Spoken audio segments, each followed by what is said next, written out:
Assalamualaikum warahmatullahi wabarakatuh. Alhamdulillahirabbil alamin wassalatu wassalamu ala asyrafil anbiya wal mursalin sayyidina wa maulana Muhammad wa ala alihi wa ashabihi ajmain amma ba'du. Pertama-tama kita panjatkan puji syukur kehadirat Allah Subhanahu wa taala. Semoga kita dipanjangkan umur, disehatkan badan dan dimudahkan rezeki. Amin amin ya rabbal alamin. Terima kasih kepada Bapak Jumadi selaku dosen mata kuliah perencanaan pembangunan. Saya ingin menyampaikan tugas yang diberikan oleh Bapak dalam perencanaan pembangunan keagamaan. Perkenalkan, nama Jahrani NPM 1820060665. Lokal 6E non regular plus. Nomor absen 15. Ada 4 soal, yaitu 1. Masalah keagamaan, 2. Tujuan keagamaan, 3. Upaya pemerintahan dalam melakukan pembangunan dalam urusan keagamaan, 4. Lembaga pemerintah yang menangani keagamaan. Jadi yang kita bahas dulu yang nomor 1, yaitu masalah keagamaan.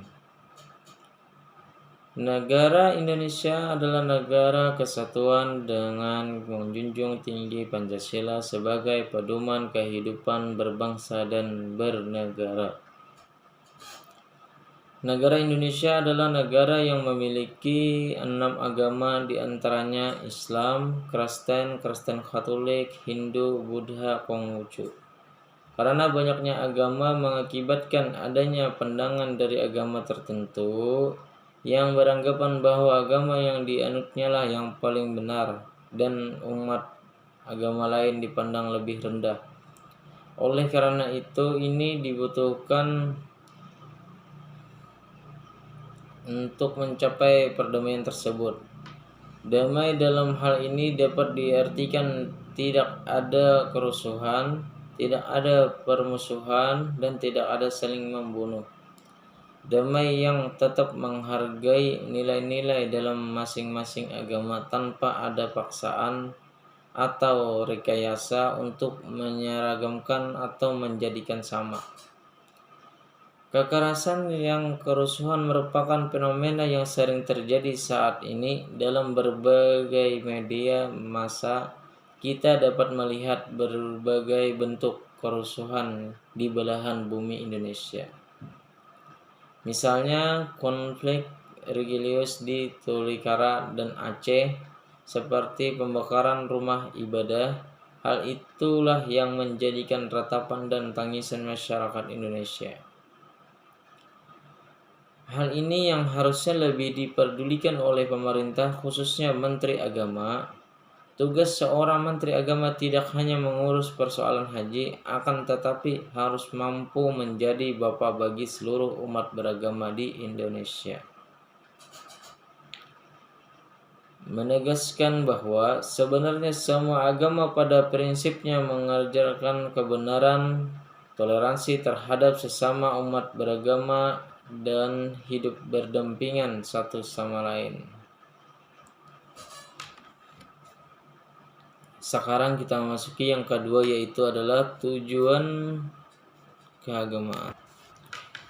Agama mempunyai tujuan untuk menjadi tatanan kehidupan dalam kurung aturan yang berasal dari Tuhan, di mana hal tersebut nantinya mampu membimbing manusia menjadi seseorang yang berakal dan berusaha mencari kebahagiaan hidup, baik itu di dunia ataupun di akhirat, sebagai bekal dalam kehidupan di tahap yang selanjutnya di alam fana. Selain itu, agama juga bertujuan memberikan pengajaran kepada para penganutnya agar dapat mengatur kehidupannya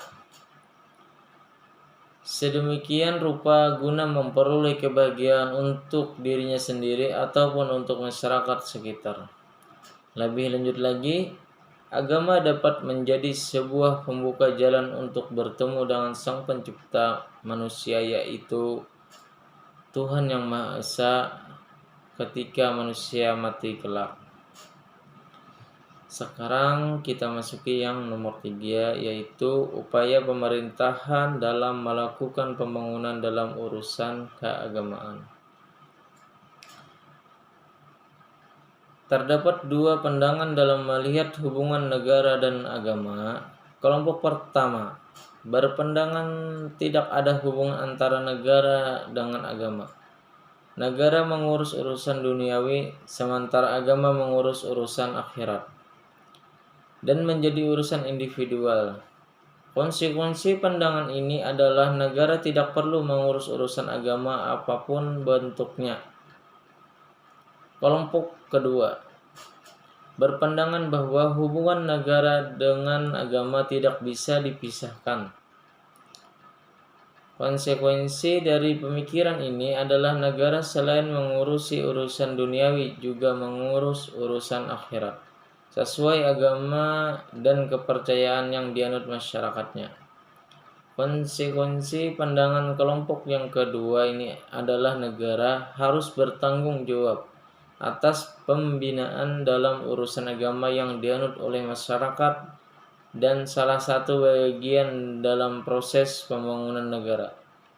Pembangunan suatu negara bukan hanya terbatas pada pembangunan secara fisik, tetapi juga melakukan pembangunan bidang mental dan spiritual.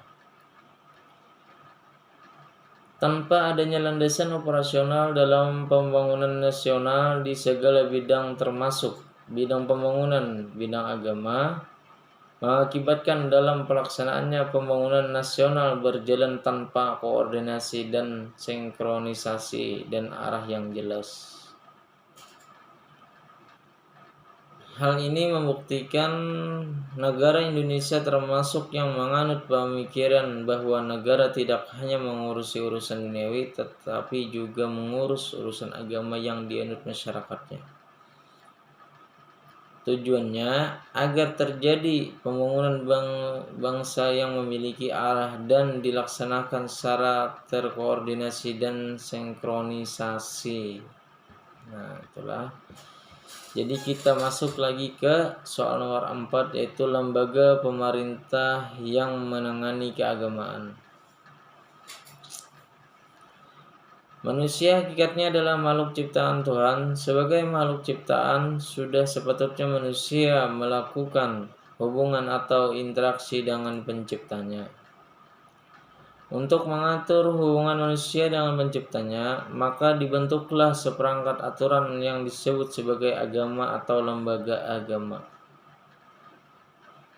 Dalam buku Sosiologi Teks Pengantar dan Terapan 2010, karya J. Dewi Norwoko dan Begung Suryanto, lembaga agama merupakan seperangkat aturan yang mengatur hubungan antara manusia dengan dunia gaib, khususnya dengan Tuhannya.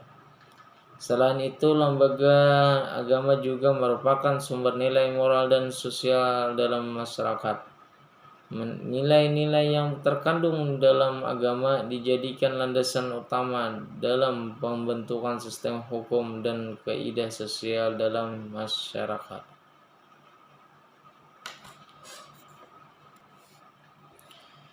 Sejatinya manusia membutuhkan lembaga agama. Alasannya karena ketidakpengertian dan ketidakmampuan manusia dalam menghadapi beberapa masalah tertentu, seperti bencana alam, kematian, dan kesakitan.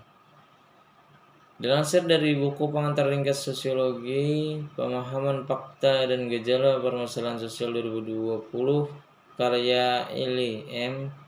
Setiadi, dijelaskan bahwa lembaga agama memiliki dua fungsi, yaitu fungsi nyata (manifest).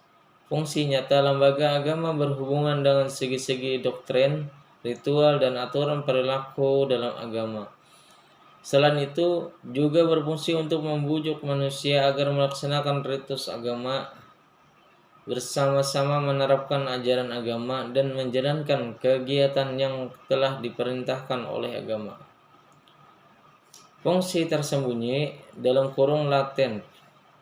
Fungsi tersembunyi lembaga agama adalah menawarkan kehangatan bergaul, meningkatkan mobilitas sosial, mendorong terciptanya stratifikasi sosial, dan mengembangkan seperangkat nilai ekonomi. Contohnya, stratifikasi sosial yang diciptakan oleh lembaga agama adalah sistem strata sosial dalam bentuk kekastaan yang ada pada agama Hindu. Demikianlah yang dapat saya sampaikan. Itu yang bisa, kurang lebihnya saya mohon maaf. Yang sebesar-besarnya atas perhatiannya saya ucapkan terima kasih. Wassalamualaikum warahmatullahi wabarakatuh.